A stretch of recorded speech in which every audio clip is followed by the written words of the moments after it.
Millions of women in this country suffer from atrial fibrillation, or AFIB, but many are misdiagnosed. So for Women's Health Month, we are raising awareness about potential symptoms and what you need to pay attention to.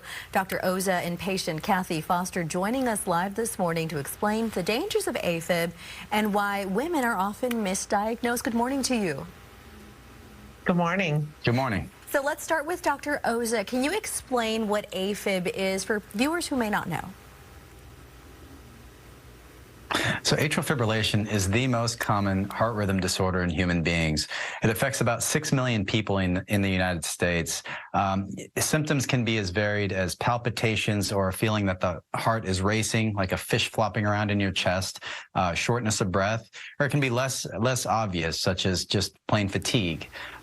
Women often are misdiagnosed or diagnosed later in the course of the disease because they often have the more atypical symptoms, such as fatigue, maybe a little shortness of breath, and you can really attribute that to many things and not necessarily a heart disorder. So people often put off seeing their doctor, put off getting diagnosed with atrial fibrillation, and that just tends to be more so in women.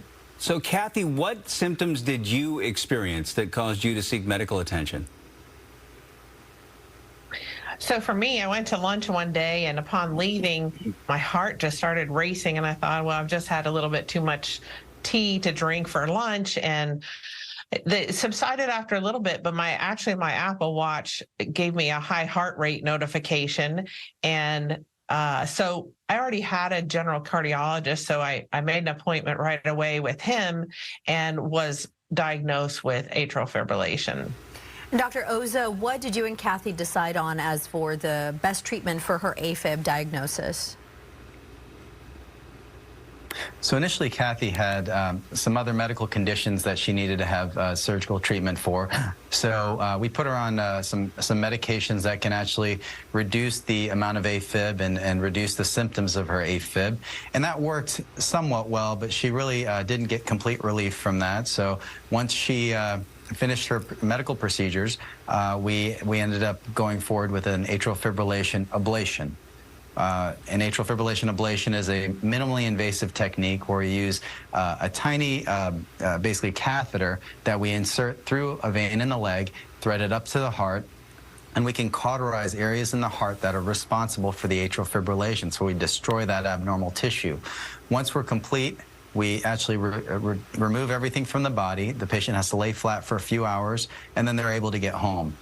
With that technique, we're able to really eliminate the symptoms of atrial fibrillation in the vast majority of patients. And so that was your situation, Kathy. How are you feeling now? Have you been able to return to normal? Yes, for me, it's been 3 years, and I received immediate relief after having the procedure done. I literally went home and didn't feel atrial fibrillation again. So it was very life-changing for me. I was able to return just immediately the next day, went back to work, and everything was as if I never had it. Wow, Kathy, that is amazing for you. Dr. Oza and Kathy Foster, thank you so much for joining us today. Thank you for having us. Thank you, Maria, for having us.